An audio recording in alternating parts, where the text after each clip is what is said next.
तो अशोक गहलोत 1974 से एनएसयूआई राजस्थान इकाई के अध्यक्ष बने हैं।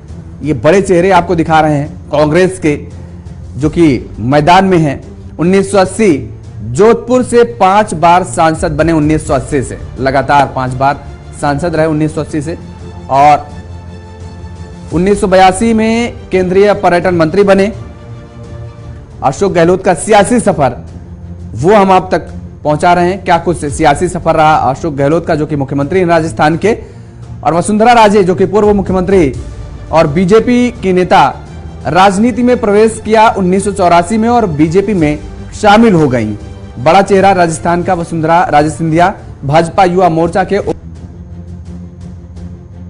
सफर है वसुंधरा राजे सिंधिया का कि किस वो अपने सियासी पड़ाव को एक एक कर पार करती आगे बढ़ती नजर आई। 1989 में पहला लोकसभा चुनाव लड़ा और जीता। तो 1989 में वसुंधरा राजे सिंधिया सांसद बनी।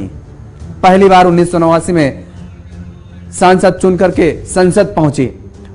और खास तौर पर अगर राजस्थान का हम जिक्र करें तो दो ही बड़े चेहरे हैं, क्योंकि अशोक गहलोत जो कि वर्तमान में मुख्यमंत्री हैं, कांग्रेस का चेहरा माना जा रहा है, और वसुंधरा राजे का अगर हम जिक्र करें तो भारतीय जनता पार्टी का एक बड़ा चेहरा माना जाता है। लेकिन हालांकि इस बार भारतीय जनता पार्टी ने अपना मुख्यमंत्री का चेहरा जनता के सामने नहीं रखा है। कौन होगा मुख्यमंत्री बीजेपी की तरफ से अगर बीजेपी सरकार बनती है, ये आने वाला वक्त बताएगा। हालांकि कांग्रेस अशोक गहलोत के चेहरे पर चुनाव लड़ रही है। अगर कांग्रेस की सरकार बनती है, कांग्रेस जीतती है, तो यह कहा जा रहा है कि अशोक गहलोत ही मुख्यमंत्री बनेंगे। आज हमारे साथ कुछ मेहमान जुड़े हैं, आपका तारुफ करा देते हैं। मदन प्रजापति जी हैं, भारतीय जनता पार्टी के प्रवक्ता हैं। प्रियंका गुप्ता जी हैं, कांग्रेस के प्रवक्ता हैं। सर्वेश पाठक जी हैं, राजनीतिक विश्लेषक हैं। अमिताभ कुमार जी, वरिष्ठ पत्रकार। आप सभी मेहमानों को बहुत बहुत स्वागत है। प्रियंका गुप्ता जी, चुनाव कांटे का नजर आ रहा है। 7 गारंटियां आपने दी हैं। भारतीय जनता पार्टी लगातार दावे कर रही है, दावे के साथ ही ये बयानबाजी आ रही है सामने प्रधानमंत्री नरेंद्र मोदी से लेकर के भारतीय जनता पार्टी के तमाम दिग्गज नेताओं की, कि अब तो राजस्थान में अशोक गहलोत की सरकार इस बार नहीं, कभी नहीं आएगी। और खास तौर पर बड़े नेता ये दावा कर रहे हैं कि अशोक गहलोत खुद हारने जा रहे हैं अपनी सीट से। देखिए, मैं जिस तरह का चुनाव का जो माहौल है और जिस तरह की चीजें निकलकर सामने आ रही है, उससे साफ जाहिर होता है कि इस तरह से भारतीय जनता पार्टी डरी हुई है इस तरह से कि उनके पास आज मुद्दे नहीं। आज वो किस मुद्दे पर चुनाव लड़ रहे हैं आप बताइए। जब राजस्थान में कोई कमी निकाल पाए, अभी तक कोई कमी नहीं निकाल पाए। राजस्थान के जो मुख्यमंत्री हैं वो लोकप्रिय नेता है, और लोक कल्याणकारी जितनी नीतियां हैं उनसे जनता के अंदर एक माहौल है, अच्छा माहौल। आप देखिए कि जिस तरह से पर कैपिटा इनकम, आप बताइए कि सीधे मतलब इतनी बड़ी ग्रोथ हो जाए पर कैपिटा इनकम पे, जब हम 30 से 12वें पायदान पे आ जाते हैं, तो उससे किसका लाभ हो रहा है? उसमें कहीं ना कहीं एक आम जनता का लाभ हो रहा है। यूनिवर्सिटीज देखिए, आप स्कूल देखिए, किस तरह से रोजगार की अगर हम बात करें कि 2.15 लाख रोजगार देती है, और अभी भी 2 लाख के करीब जो नौकरियां हैं वो पाइपलाइन। तो इन सारी चीजों से साफ साबित होता है कि किस तरह से जो एक सरकार है वो आम जनमानस की सुनने वाली सरकार। और अभी भी जो हमारी 7 गारंटियां है वो मुख्य मुद्दा है, क्योंकि हमारा जो घोषणा पत्र है, जो हमारा कमिटमेंट है जनता से, वो पूरी तरह से हम निभाने के लिए तैयार है। जिसमें चिरंजीवी योजना, जिसकी हम जितनी भी तारीफ की जाए कम, मतलब 25 लाख से जाके बढ़ा के उसको सीधे 50 लाख कर दिया गया, जिसमें आम जनमानस को गंभीर बीमारियों में भी जो है फ्री इलाज मिलने वाला है। और सबसे बड़ी चीज है कि आप देखिए किस तरह से महिलाओं के लिए एक नई योजना आई है, जिसमें महिलाओं के जो घर की मुखिया है उसको 10,000 रुपए वार्षिक सालाना मिले। तो ये कोई छोटी चीज नहीं।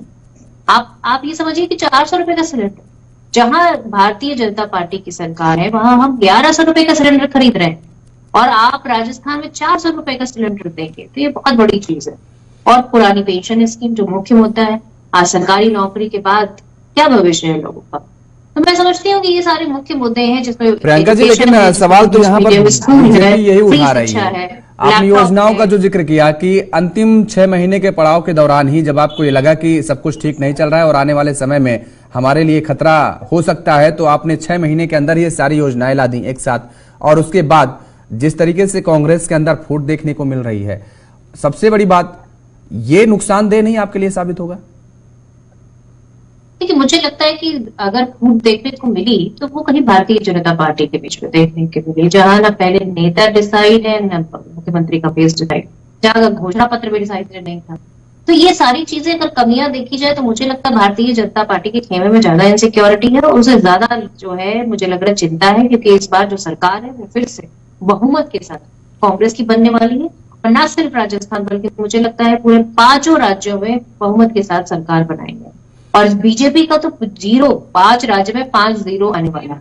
और उसके कारण ये है कि कारण जो है मेन मुद्दे पे बात ही नहीं कर रहे हैं ना, कि गैस के सिलेंडर पे बात ही नहीं करते, ये ओपीएस पे बात ही नहीं करते, जातिगत जनगणना पे बात ही नहीं करते। इनका मुद्दा क्या है आप बताइए। कन्हैया लाल के पोस्टर लगा लगा के इन्होंने जो है उस मुद्दे को एक मुद्दा बनाने की कोशिश की, जबकि उसके हत्यारे तो भाजपा के कार्यकर्ता है।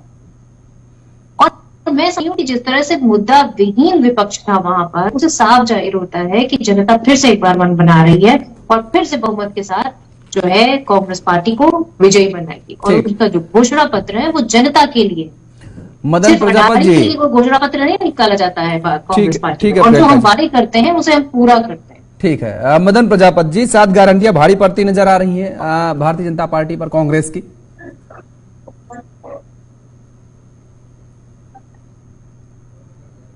जिस तरीके से मेरी बहन कांग्रेस की प्रवक्ता बोल रही है, पिछले 5 साल में राजस्थान के अंदर कांग्रेस की सरकार है और 5 साल शासन करने के बाद में गिनवाने के लिए एक कार्य नहीं है।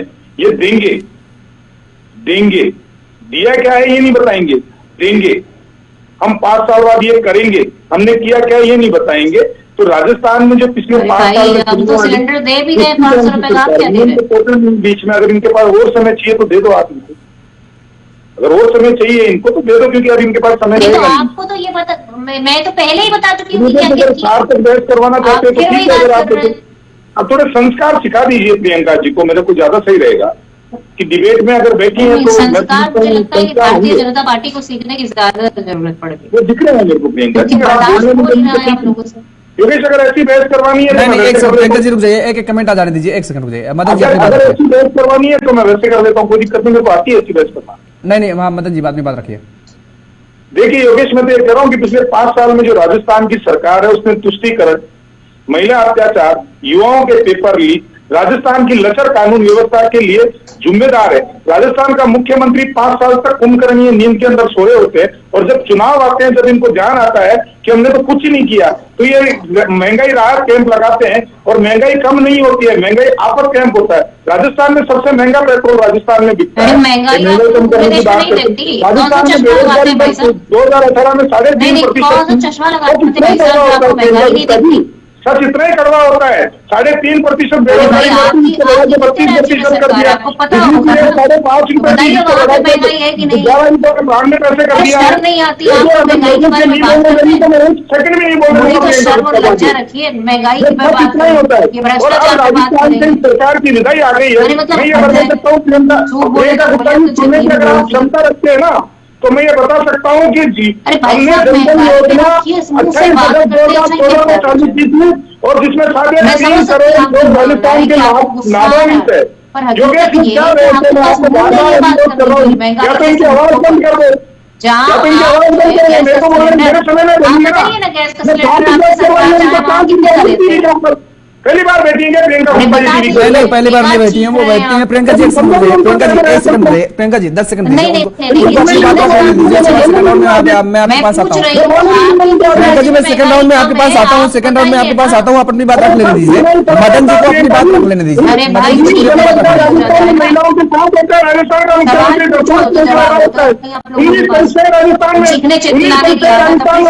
बात करते हैं आप। 19 परीक्षाएं राजस्थान में होती है और राजस्थान का मुख्यमंत्री सरकार बना होता है,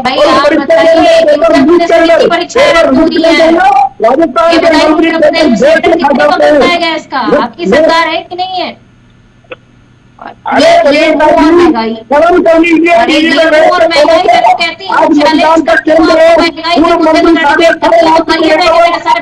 बाबूलाल किसको कहते हैं? जब आप दूध और दही पर जीएसटी वसूलते हैं उसको महंगाई कहते हैं। या तो इनको इनके जब हम पेट्रोल क्षमता रखिए, एक्साइज ड्यूटी लेते हैं ना उसको महंगाई कहते हैं। गैस का सिलेंडर जब आपने पूरे साल 200 रुपए का दिया तो उसको महंगाई कहते हैं साहब। घुमाया जाता है। प्रियंका गांधी कहाँ छुपी होती है? राजस्थान में किसान राहुल गांधी कौन सा राजस्थान के युवा आत्महत्या कर रहे हैं। राहुल गांधी बेरोजगारी भत्ता देने वाले कौन सा चश्मा लगा रखा था आप लोगों ने? अरे आप वो बंदी कौन सा टीम है? वॉशिंग मशीन लगा के रखी हुई है, जितने भ्रष्टाचारी वो वॉशिंग मशीन में डाल के धुल लेते हैं। अच्छा एक सेकंड, मदन जी को स्क्रिप्ट लाइए, मदन जी को स्क्रिप्ट लाइए, प्रियंका जी की आवाज म्यूट करिए, मदन जी को स्क्रिप्ट लाइए। ठीक है, एक सेकंड रुकिए, मदन जी एक सेकंड रुकिए, मदन जी एक सेकंड आप भी रुकिए, मदन जी एक सेकंड रुकिए, मदन जी को केवल स्क्रिप्ट लिखाइए। सवाल ये है मदन जी, प्रियंका जी कह रही हैं आपके पास सारी वॉशिंग मशीन है, आप जो आरोप हमारे ऊपर लगा रहे हैं उन्हीं आरोपों पे जब आप गिरते हैं तो आपको वो आरोप दिखते नहीं है। योगेश मैं सारी चीजों का जवाब दूंगा, लेकिन सार्थक बहस करवाएंगे तो जवाब दूंगा। नहीं सार्थक बहस होगी। मदन जी को केवल स्क्रिप्ट लाइए। आप बोल ही रहे बीच के अंदर, एक क्या तरीका है, तुम नहीं बोल रहे हो। आप मुझे बोलने नहीं दे रहे हो, मैंने और सब सुनने की क्षमता क्यों नहीं है? बोलने के लिए कुछ बचा है आपके पास? अरे बोलने के लिए सब कुछ बचा है। राजस्थान का मुख्यमंत्री कुर्सी का रेणुक था, इसलिए 19 बलात्कार प्रतिदिन होते महिलाओं के लिए थोड़ी सी चिंता कर लो प्रियंका जी। राजस्थान में एनसीआरबी का डेटा उठाइए, एनसीआरबी का डेटा निकल आएगा, पता चल जाएगा।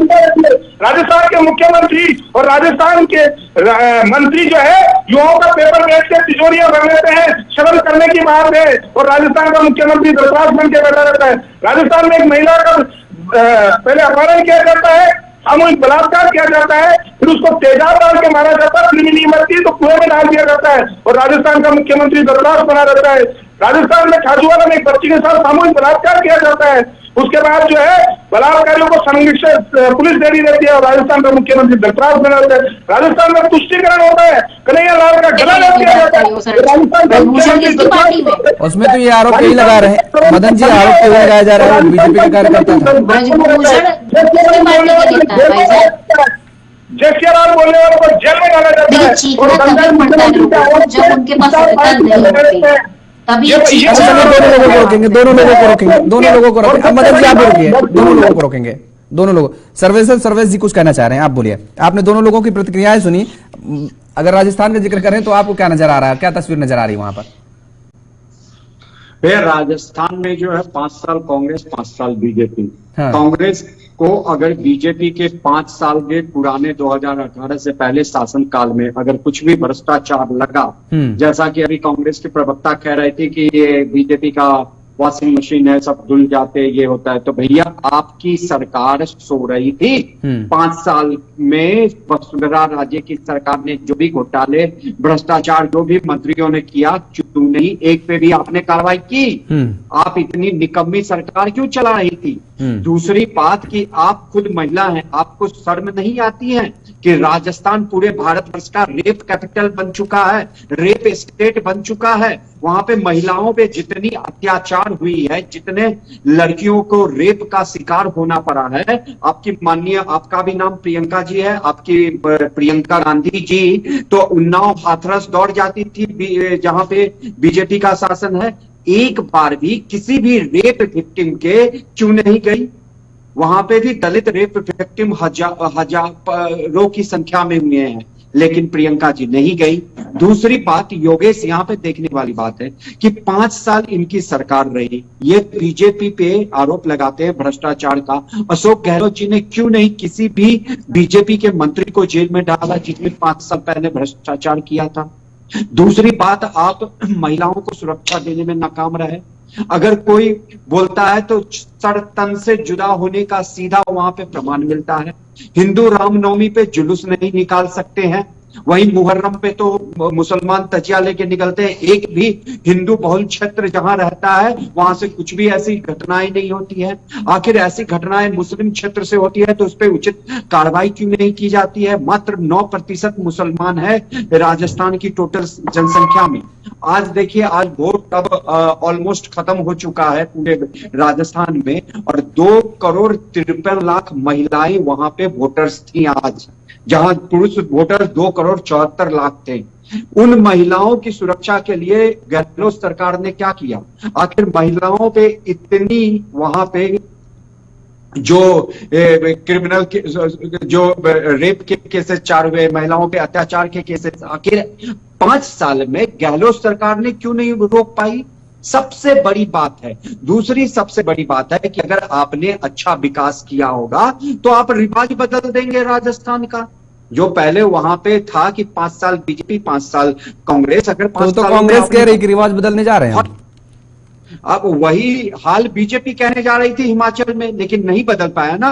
वहां भी तो वही था ना कि 5 साल कांग्रेस 5 साल बीजेपी, तो बीजेपी तो नहीं बदल पाया हिमाचल में। वहां भी केवल बीजेपी ने हिस्ट्री क्रिएट किया उत्तराखंड और आपका यूपी में, जो 30 सालों का रिकॉर्ड तोड़ दिया कि जो सरकार थी सत्ता में वही वापस पुनः आ गई। तो मेरा इतना ही कहना है कि ठीक है, बीजेपी के नेता, बीजेपी के लोग भी भ्रष्टाचारी हैं। जिन जिन राज्यों में कांग्रेस ने बीजेपी से सत्ता हासिल की है, आप देखिए कर्नाटक में इन्होंने 40% का आरोप लगाया था। इतने दिन 6 महीने से बनी सरकार हो गई, एक भी नेता जेल में नहीं है। हिमाचल में एक भी नेता जेल में नहीं है। 5 साल यहाँ पे सत्ता इन्होंने चला ली राजस्थान में, 5 साल वही सत्ता छत्तीसगढ़ में चला ली। एक भी बीजेपी का भ्रष्टाचारी नेता रमन सिंह जी के सरकार का या फिर यहाँ पे वसुंधरा राजे की सरकार का जेल के अंदर क्यों नहीं है? ये बात तो मत बोलिए सर्वेश्वर जी, ये बात तो मत बोलिए। मैं अभी राज्य सरकारों को गिना दूंगा जो कोसते थे और डबल रिपीट हो गई। भाजपा की सरकारें ऐसी राज्य में हैं जहां पर दूसरी बार सरकार चल रही है, और जिस नेता को वो गाली देते पानी पी पी करके कहते थे सबसे बड़ा भ्रष्टाचारी है और करोड़ों का भ्रष्टाचार है किया उसने, वो आज भी दमदारी के साथ काफिले के साथ घूम रहा है। इस पर आज भी जांच हुई, पता नहीं कहां गई, क्या हुई, ये तो खैर सभी राज्यों में चलता है मुझे लगता है। योगेश वो बात बीजेपी पे लगा रहे हैं, हम सभी जानते हैं बीजेपी की वॉशिंग मशीन में वो नेता धुल गए हैं। लेकिन जहां पे इन्होंने बीजेपी से सत्ता हासिल कर ली, वहां पे क्यों नहीं इन्होंने कार्य किया? योगेश, इस बात का जवाब है। आज उन राज्यों में जहां कांग्रेस का पूर्ण रूपेण सत्ता था, छत्तीसगढ़, राजस्थान, 5 साल की सरकार का लेखा जोखा और भाग के बंद हो गया पेटियों में। वहीं मध्य प्रदेश में भी 1.5 साल रहे, क्यों नहीं शिवराज सिंह सरकार पे इन्होंने केस किया? उनको क्यों नहीं कटघरे में खड़ा किया? प्रियंका जी, इस बात का जवाब है। अत्याचार हुआ, क्यों नहीं राजस्थान सरकार सोती रही? उनके मंत्री कहते हैं यह मर्दों का प्रदेश है, यहाँ पे ऐसी घटनाएं आम बात है। आपको शर्म नहीं आई जब उस मंत्री ने ऐसी बातें बोली? देखिए, सबसे बड़ी चीज है ईडी और सीबीआई किसके पास होती है? हमारे पास तो होती नहीं। वो तो ईडी सीबीआई नहीं, स्टेट की एजेंसी कहाँ गई? स्टेट डिपार्टमेंट के पास है भाई साहब। कन्हैया केस कौन हैंडल कर रहा है? कन्हैया लाल का केस एनआई हैंडल कर रहा है और उसको हम नहीं हैंडल कर रहे। हमारे हाथ में होता तो हम अब तक उसको सजा भी दे देते। अरे तो कन्हैया लाल का सजा क्या देते? आप क्या सजा दे पाते? आप तो आतंकवादियों के परोपकार ही होते हैं। आप तो आतंकवादियों के परोपकारी होते हैं। शर्म नहीं आती? कैसे भी बात कर रहे हैं आप? कन्हैया लाल के हत्यारे के बारे में किसने कहा? राहुल गांधी ने अभी क्या बोला है उनके बारे में? कांग्रेस के नेता क्या बोल रहे हैं? गहलोत जी ने क्या बोला है कि वो भटका हुआ नौजवान था? जब आतंकवादी आतंकी की घटना कर रहा है तो वो भटका हुआ नौजवान हो जाता है। कर रहे हैं आप यहाँ बैठ के? आप कैसी बातें कर रहे हैं? आप एक जिम्मेदार व्यक्ति हैं और इस तरह की बातें ना करें। आप पे बैठ के प्लीज। क्या बोला है कि भटका हुआ नौजवान है? जब कश्मीर में बुरहान वानी बनता है, पाटला हाउस, दिल्ली के पाटला हाउस इनकाउंटर हुआ था प्रियंका जी, तो आपकी माननीय सोनिया गांधी जी की आंखों में आंसू आ गए थे। भटका हुआ नौजवान था, आपको याद है पाटला हाउस इनकाउंटर दिल्ली का? अब जो कन्हैया कुमार, आप दिल्ली का पाटला हाउस इनकाउंटर याद है? आपकी सोनिया गांधी जी की आंखों में आंसू आ गए थे। दिल्ली का पाटला हाउस कौन सी बात कर रहे हैं आप? नहीं, कौन सी? राजस्थान के चुनाव पे बैठे हुए हैं ना, तो मेरी गलती नहीं है। नहीं, चुनाव राजस्थान के चुनाव पर डिबेट कर रहे हैं ना भाई साहब। पढ़ के आए करिए राजस्थान। आंखों में आंसू आ गए थे आतंकवादियों से मरने पर। आतंकवादियों के मरने पे सोनिया गांधी जी आंसू बहा रही थी। नहीं, आप कौन होते ये बात बोलने वाले? आपने देखे थे वो आंसू? अरे हम कौन नहीं होते? आपकी सोनिया गांधी जी ने कहा, आपके नेता बोल रहे हैं कि सोनिया गांधी जी की आंखों में आंसू आ गए बाटला हाउस इनकाउंटर पे आतंकवादियों के मरने पे। आप यहाँ बैठ कर डिबेट करेंगे उस पर बैठ के? मुद्दे पे नहीं है आप लोगों के पास, खत्म हो गए सारे मुद्दे। मैम, बोलने मुद्दे के लिए तो कुछ नहीं आपके बचा आप पास लोगों नहीं के है। पास। 5 कुछ भी साल बोलते रहने आप लोग। 5 साल राजस्थान में आपने शासन किया, क्यों नहीं 5 साल भ्रष्टाचारी राजस्थान में वसुंधरा सरकार राजे की रही और सरकार पर को कैपिटा जेल के अंदर में आपने डाला? सबसे 5 ज्यादा साल अगर कहीं राजस्थान बढ़ी में है तो आपने शासन राजस्थान में किया, बढ़ी है। महिलाओं अगर पे आपको इतने नहीं पता अत्याचार है तो क्यों आप बढ़ गए? चेक करिए जाकर, ये बहुत बड़ी बात है और मैं आपको नहीं जिम्मेदारी के पता साथ है, कह रही हूँ। आप चलिए अच्छा ठीक है, रुकिए, नहीं, अब मुझे दोनों तो लोगों को नहीं पता रुकेंगे। है, सर्वेश जी आपको आपको भी पता रोकेंगे, चलिए। प्रियंका जी कहाँ आपको से भी मैंने रोकेंगे। ये बताइए। ठीक है, दोनों लोग रुकिए, अमिताभ कुमार जी से समझ लेते हैं। अमिताभ जी, आप सभी की प्रतिक्रियाएं बड़ी शांति से धैर्यपूर्वक आपने सुनी। आपका आकलन क्या कुछ कहता है राजस्थान को लेकर के? और अभी तक इतनी चर्चा हो गई, इस चर्चा के दौरान कहीं भी ना तो शिक्षा का जिक्र आया ना तो स्वास्थ्य का जिक्र आया। लगातार जो मुद्दे उठ रहे हैं, क्या राजस्थान की जनता उन्हीं मुद्दों पर मतदान करने जाएगी या उनके जो मुद्दे अपने हैं, जिन मुद्दों से वो ग्रसित हैं, वहां पर लोकल जो जमीनी मुद्दे हैं, उन मुद्दों पर मतदान करती नजर आ रही है? नहीं, स्वाभाविक बात है, जमीनी मुद्दों पे ही लोग बात करना चाहते हैं और वोट करना चाहते हैं। और ये मुद्दे भी अपराध के मुद्दे जो हैं सीधे सीधे जनता से जुड़े होते हैं, खास करके महिलाओं के अपमान जो घटनाएं हैं बहुत नहीं है, पूरे समाज पर इसका असर पड़ता है, क्योंकि इसका जो असर जो है वो हर परिवार पर पड़ता है। कोई भी महिलाओं का अपमान बर्दाश्त करना नहीं चाहता है, तो इसलिए इस बात को समझना चाहिए। और मेरे ख्याल से कांग्रेस इसको बचाव करने की स्थिति में नहीं है, जिस ढंग से वहाँ हरकतें हुई हैं। ये अलग बात है कि यहाँ पे बैठ करके आप इस पर बहस कर रहे हैं, लेकिन जिस ढंग से कानून व्यवस्था पे वहाँ असर पड़ा है, शिक्षा को लेकर के भी, शिक्षा को लेकर के आपको याद है आत्महत्याओं की घटनाओं को लेकर के वहाँ पे कितनी प्रतिक्रियाएं हुई हैं। इन सबका असर जनता पे जाएगा। ये ठीक है कि अंतिम महीनों में कांग्रेस ने जो है कवर अप करने के लिए बहुत सारी नई नई घोषणाएं की, लेकिन मुझे लगता है कि कांग्रेस को यहाँ पे इस बार जनता बदलने वाली है। वोटिंग परसेंटेज अच्छा है, नो डाउट, बहुत अच्छा है, पिछली बार भी अच्छा हुआ था। वोटिंग परसेंटेज आमतौर पे जब बेहतर होता है, 70 या उससे ऊपर जाता है, तो लोग कहते हैं कि सरकार बदलने की बात होती है। तो राजस्थान की परंपरा के हिसाब से तो सरकार बदलनी ही चाहिए। हाँ, एक दो घोषणाएं उनकी ऐसी हैं, जैसे जो महिलाओं के लिए 10,000 रुपये महीने की बात उन्होंने कही है, हो सकता है कि कुछ इलाकों में इसका प्रभाव पड़ा हो। इसके अलावा राजस्थान में एक बात और देखने में आई है। राजस्थान में ये देखने में आता है, वहाँ के लोगों के अंदर एक भावुकता का एक अलग क्वेश्चन होता है, वहाँ पे असर होता है भावुकता का। वहाँ पे केवल राजनीतिक दल के कार्यकर्ता ही समर्पित नहीं होते हैं। अक्सर जो आम जन है वो भी जिस पार्टी को पसंद करते हैं ना, तो आंख बंद करके उसको पसंद करते हैं, ऐसा देखा गया है। जो भाजपा को पसंद करता है वो भाजपा को पसंद करता है, जो कांग्रेस को पसंद करता है वो कांग्रेस को पसंद करता है। अनटिल अनलेस कुछ बहुत वैसा मामला ना हो जाए, वो अपने पार्टी के खिलाफ आमतौर पर नहीं जाना चाहते हैं। तो वो एक असर है जो कि वो भावुकता वहां पे है। वहां पे अभी भी इसीलिए बहुत सारे ऐसे तिकड़म जो हैं राजनीतिक दलों के चल जाते हैं, जिसमें वो 54-58 बांट करके खजाने की चाबी मांगते हैं लोगों से, और लोग बहकावे में आ जाते हैं। जिस तरीके से अभी रेवड़ियां बांटने का खेल हो रहा है, क्योंकि अभी तक राजनीतिक दल जो है आम जनता को समझते हैं कि इनको मूर्ख बना करके हम वोट ले सकते हैं, इस वजह से ऐसा है।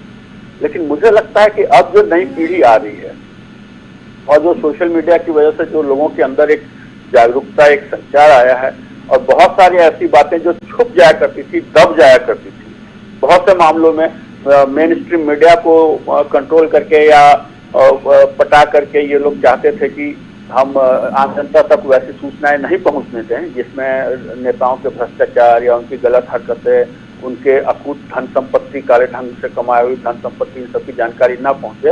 वो सब अब एकदम जुबान पे पहुंच जाती है। तो आप क्या कर रहे हैं ये जनता को बहुत स्पष्ट। लेकिन यहाँ पर हमें एक चीज और समझने की जरूरत पड़ेगी अमिताभ जी। अगर हम 98 का जिक्र करें, 90 का जिक्र करें, 98 का जिक्र करें, और 8 का जिक्र करें, 13 का जिक्र करें, 18 का जिक्र करें, ये आंकड़े अगर हम देखें तो इसमें एक रोचक तथ्य ये निकल करके सामने आता है कि कोई भी राजनीतिक दल सत्ता पर तभी काबिज हो पाता है जब उसके खाते में 40% वोट से ज्यादा पहुंच जाता है। अगर 39% तक भी किसी सत्ता ने प्राप्त किया मतदान, तो भी वो सत्ता पर काबिज नहीं हो पाता पूर्ण बहुमत से। हमने ये आंकड़े देखे हैं। तो क्या आपको लगता है कि इस बार कुछ ऐसी स्थिति बनती नजर आ रही क्या कि जो तीसरी शक्ति है उसका भी एक अहम रोल देखने को मिल सकता है? तीसरी शक्ति का अहम रोल नहीं है। देखिए, मैं ये जो कैलकुलेशन आप बता रहे हैं, इसके हिसाब से जो मेरी गणना रही है, क्योंकि 30-35 साल से मैंने भी कवरेज किया हुआ है, कि अगर 60% तक वोट होता है तो 60% तक जो वोट होता है उसमें 35% तो पक्का जो है कांग्रेस के पक्ष में जाता है। मैं केवल 2 दलों के इसमें कह रहा हूँ। 35% जो है वोट है वो कांग्रेस के पक्ष में जाता है। लेकिन 60 से ऊपर जब वोट होने लगता था, अभी ये पिछले 5 सालों का नहीं कह रहा हूँ मैं, पिछले 5-7 सालों में बहुत समीकरण बदले हैं, उसके बारे में मैं इसके बाद बताता हूँ। और उसकी जैसे कि अगर 65 या 70% वोटिंग हो जाती है तो निश्चित जानिए उस समय भाजपा लाभ में रहती थी, क्योंकि भाजपा के जो वोटर है वो बहुत कम निकला करते थे। कांग्रेस के वोटर 2018 में 74% मतदान, 2018 में 74% मतदान हुआ, तब तो कांग्रेस को फायदा हुआ था। हाँ, वहां पे फायदा होने का वो परंपरा वाला कारण रहा है, आप ये समझिए, इस बात को समझने। चलिए अमिताभ जी, रोकेंगे आपको, इस बड़ी खबर आ रही है, 5 बजे तक 68.24% मतदान हुआ है। तो राजस्थान में 199 सीटों पर मतदान हुआ, 68.24% मतदान 5 बजे तक का ये आंकड़ा सामने फिलहाल आ चुका है। तो बड़ी संख्या में लोग घर से बाहर निकले और मतदान किए। 68.24% मतदान ये शाम 5 बजे तक का आंकड़ा है, जो कि इलेक्शन कमीशन की तरफ से ये जारी किया गया है। और ये अपने आप में बताता है कि लोग बड़ी संख्या में निकले हैं। अभी फिलहाल लास्ट आंकड़ा आना वो बाकी है। देखने वाली बात होगी कि इसके बाद कितने प्रतिशत अभी और बढ़ता नजर आ रहा है। अमिताभ जी देखिए, वो आंकड़ा भी आ गया, 68.68% ज्यादा मतदान 5 बजे तक का बताया गया। यानी 6 बजे तक का अगर हम जिक्र करें तो वही लगभग पिछली बार का अगर हम जिक्र करें उसी के आसपास 1-2% ऊपर नीचे जाएगा, मुझे लगता है। निश्चित रूप से ये उससे ऊपर जाने की गुंजाइश मुझे लग रही है। जो पिछले बार के मतदान है, हाँ, उससे ऊपर जाने का मामला लग रहा है, क्योंकि वहाँ एक परंपरा रही है ना कि फिर सरकार बदल दो अपने चीजें ठीक हो जाएंगी, ऐसा लोगों का मानना रहा है, जो पुराना इनका तरीका रहा है। तो लेकिन अभी जिस ढंग से वोटिंग हो रही है, और मेरे पास कुछ एक आध जानकारी और आई थी, एक आध चैनल पे और बैठा था जो लोकल रिपोर्टर बता रहे थे कि भाजपा कार्यकर्ता ज्यादा सक्रिय हैं, लोगों को निकाल रहे हैं वोटिंग के लिए। कांग्रेस का कार्यकर्ता वहां पे उस ढंग से सक्रिय नहीं है वोटरों को बाहर निकालने के लिए, क्योंकि वो भी जरूरी होता है कि उनको घर से बाहर निकाला जाए। उस लिहाज से अगर बाद के समय में अगर जो वोटर आ रहे हैं और भाजपा के कार्यकर्ता बाहर निकाल रहे हैं, हाँ, इसका मतलब है कि जो कार्यकर्ता उनके कहने पर जो लोग निकल रहे हैं उसका मैक्सिमम परसेंटेज भाजपा को जाने वाला है। कांग्रेस को इस मामले में बहुत सावधान होना चाहिए और अपने लोकल नेटवर्क को सतर्क करना चाहिए कि भाई आप भी लगिए ना काम में। बिल्कुल, अपने वॉलंटियर्स को थोड़ा सा और तत्पर करना चाहिए और उन पर थोड़ा सा जोश खरोश भरना चाहिए कि लोगों को घरों से बाहर निकाल। मुझे लगता है कि कांग्रेस कुछ ज्यादा ही अस्वस्थ नजर आ रही होगी, शायद ये भी वजह एक हो सकती है कि लोग ना निकाल पा रहे हो या लोग इतना एक्टिव नजर ना आ रहे हो। हालांकि प्रियंका जी कह रही हैं कि लगातार। मदन जी कितना अस्वस्थ नजर आ रहे हैं, क्योंकि 68% से ज्यादा मतदान हो चुका है और लगभग 74-75% के 1-2% ऊपर नीचे हो सकता है, इसी के आसपास जाएगा 6 बजे तक।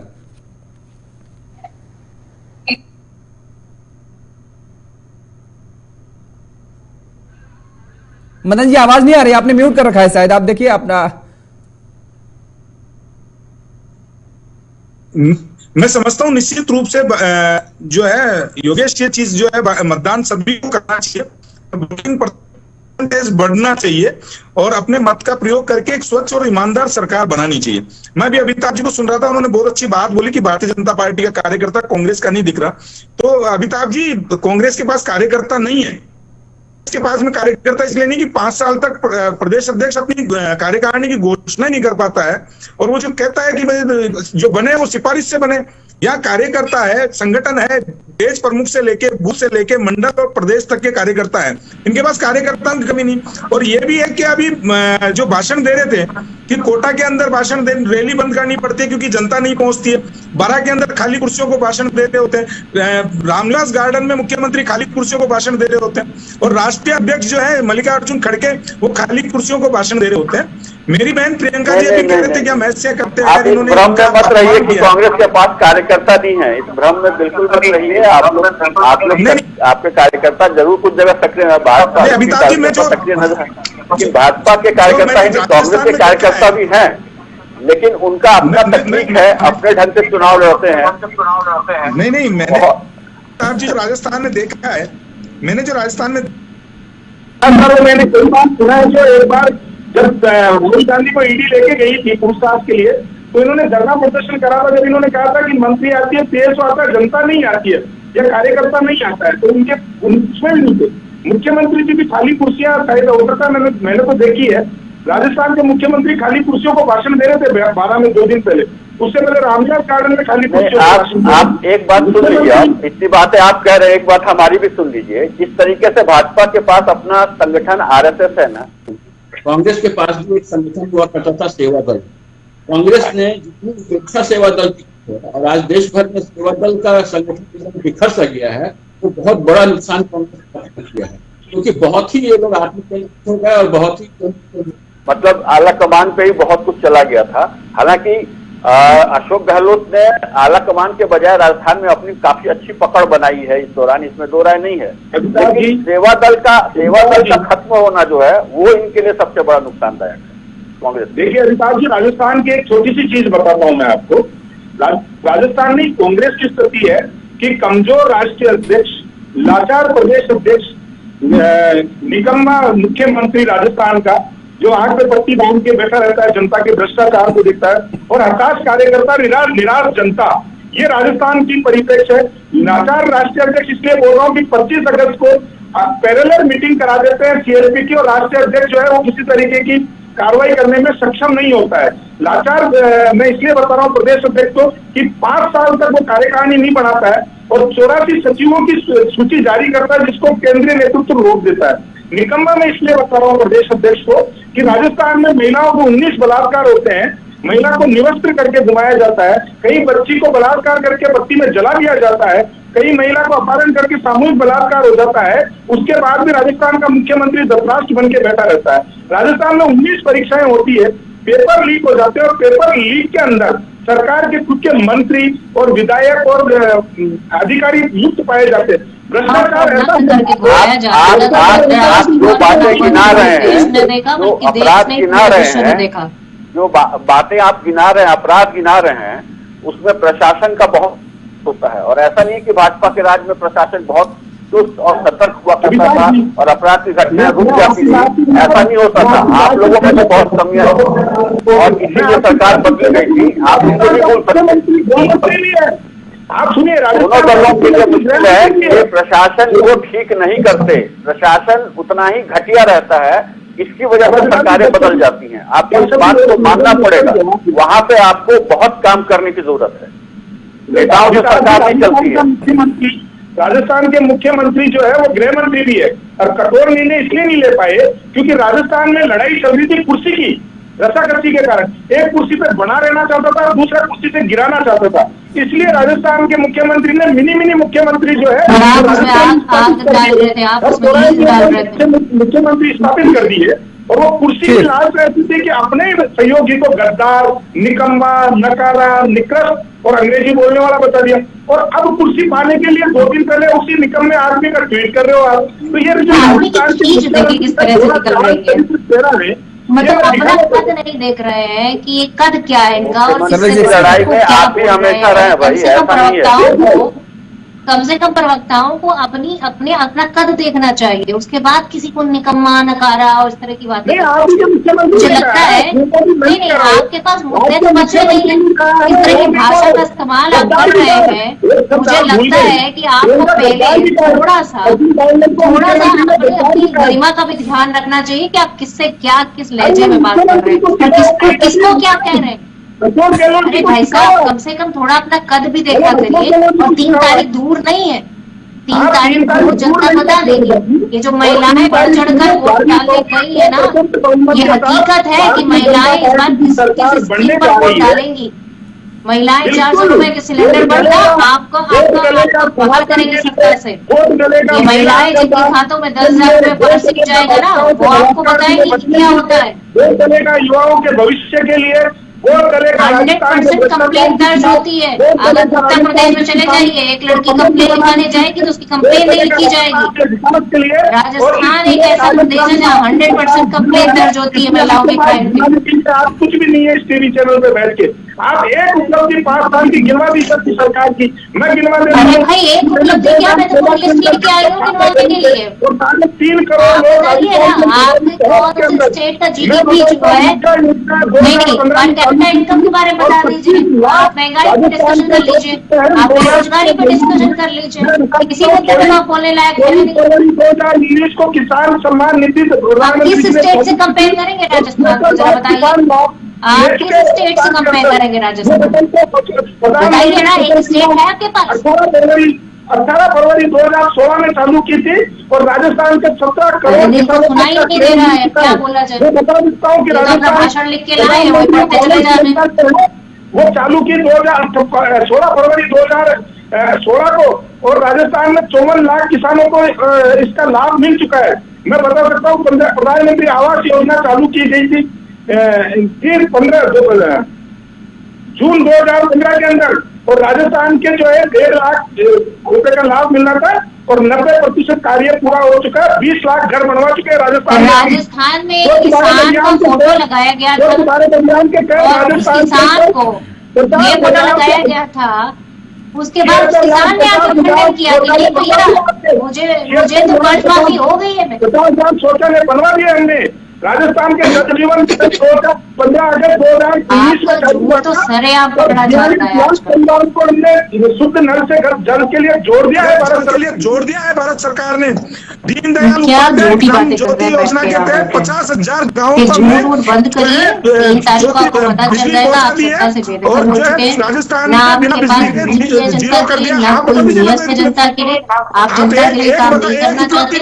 जब हम जनता के लिए कोई स्कीम निकालते हैं तब सरकार की पिछले 5 साल की आप एक घटना बता दीजिए, मैं बता सकता हूँ। ठीक है, अच्छा रुक जाइए मदन जी, आप रुक जाइए मदन जी, ठीक है, आरोप प्रत्यारोप बहुत हो गए हैं। प्रियंका जी एक छोटे से सवाल का जवाब हम जानना चाहेंगे, उसके बाद आते हैं सर्वेश जी के पास। ठीक है मदन जी, मदन जी रुक जाइए थोड़ा सा। प्रियंका जी एक बात अमिताभ जी ने कही है कि कांग्रेस के कार्यकर्ताओं में थोड़ा सा वो चीज नहीं देखने को मिली जो बीजेपी के कार्यकर्ताओं में देखने को मिली। खासतौर पर बीजेपी के कार्यकर्ता लोगों को घरों से बाहर निकाल रहे हैं और मतदान केंद्रों पर उनको प्रेरित कर रहे हैं, ले जाने की कोशिश कर रहे हैं, वो कांग्रेस में नहीं है। जाहिर तौर पर अगर बीजेपी के कार्यकर्ता किसी को घर से बाहर निकालने के लिए मतदान के लिए जागरूक करेगा तो बीजेपी के पक्ष में ही हो जाएगा, तो कांग्रेस में ऐसी थोड़ी सी खामी। योगेश जी इससे सीधा ये बात तो सीधी प्रेरित करती है, इस बात का कोई अब मतलब कुछ इस पर बचा ही नहीं है कि उनका कार्यकर्ता लोगों को जबरदस्ती ले जा रहा है, वो वोट डालने नहीं जा रहे, ये हालत है। बताइए आप। नहीं ये तो अक्सर होता है ना कि आप गांव के चुनाव से पुराने के चुनाव से लेकर के देखिए, लोग तो अपने पक्ष में वोट डालने के लिए लोगों को प्रेरित करते हैं कि भाई ठीक है आप घर से निकलिए, मतदान जरूरी है। लेके जा रहे हैं तो ये नौबत किस लिए आ गई है? ये नौबत इसलिए आ गई क्योंकि जनता इन पर विश्वास नहीं करती, क्योंकि इन्होंने जो वादे किए वो सब झूठे थे, चाहे वो 2 करोड़ रोजगार हो, चाहे वो 15 लाख हो, चाहे वो काला आपको समझना पड़ेगा, चीज पर नहीं टिके। मतलब आप मेरी बात पे मोहर लगाती नजर आ रही है। मैंने कहा कि वो आत्मविश्वास जो है आत्मविश्वास है, ठीक। ये हकीकत है कि इनको पूरे देश में यही हालत होगी कि चलिए सर्वेश जी से डालने के लिए लोग नहीं मिलेंगे, इनके कार्यकर्ता हाथ पैर जोड़ जोड़ कर लोगों को ले जाएंगे कि वोट डालो चल के। ये महिलाएं जो बढ़ चढ़ कर वोट डाल रही हैं स्कीम्स पर डाल रही हैं। सर्वेश जी ये स्थिति बन गई है भारतीय जनता पार्टी की आ गई है कि उनके पास अब मतदान करने के लिए लोगों के हाथ पैर जोड़ने पड़ रहे हैं और कह रहे हैं कि निकलिए भाई। वो अपनी स्थिति जानते हैं, यही वजह है कि लोगों को घरों से बाहर निकाल रहे हैं। योगेश जी देखिए, अभी राजस्थान में टोटल मतदाताओं की संख्या जो है, पुरुष मतदाता मैंने पहले बोला 2 करोड़ 74 लाख, महिलाएं 2 करोड़।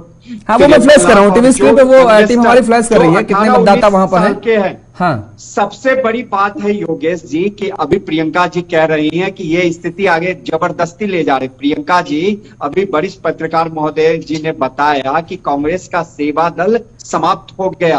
आप 60 दशक से ऊपर पूरे भारत वर्ष के गाँव भूल जाइए कांग्रेस के कार्यकर्ता थे, अब बीजेपी के कार्यकर्ता हो चुके हैं। पूरी तरह से तैयार है और पूरी तरह से लड़ाई के मैदान में है, वो मुद्दों के साथ है और जनता के साथ है। इलेक्शन कमीशन इस बार जो भी लड़ाई होगी वो जनता के मुद्दों पर होगी। तो आप अपने साथ 10 झूठ बोलने वाले, ये फ्रॉड करने वाले लोग, ये 2-2 चेहरे वाले लोग, ये सब बेदखल हो जाएंगे। प्रियंका जी अगर बीजेपी के अरे मेरे पास जवाब क्या, लोगों को ला रहे हैं तो ये मेरे जवाब से क्या भी कहता है कि चलिए ठीक है, बिल्कुल बिल्कुल जनता जवाब देगी और जनता लगातार जवाब दे रही निकल करके, क्योंकि अब ऐसे कुछ ही मिनट तक मुझे लगता है आपसे कुछ देर बाद मतदान समाप्त भी हो जाएगा और ये तय हो जाएगा, जनता आज तय कर देगी कि किसकी सरकार राजस्थान में बनने जा रही है और 3 दिसंबर को ये पता भी चल जाएगा। फिलहाल आप सभी मेहमानों को हमारे साथ जुड़ने के लिए, समय देने के लिए बहुत बहुत शुक्रिया, बहुत बहुत धन्यवाद और चर्चा को यहीं पे विराम देंगे। तो राजस्थान में लगातार लोग घरों से बाहर निकल रहे हैं और बड़ी संख्या में मतदान करने पहुंच रहे हैं। 5 बजे तक जो मतदान का आंकड़ा सामने आया है 68.24%, ये अपने आप में बताता है कि आने वाले समय में, यानी अब से जो थोड़ी देर बाद आंकड़ा इलेक्शन कमीशन की तरफ से जारी किया जाएगा, उसमें साफ हो जाएगा कि जो पिछली बार का मतदान रहा है उसके आसपास ही, उससे 1-2% ऊपर या उससे 1-2% नीचे इतना ही मतदान होगा और ये तय हो जाएगा।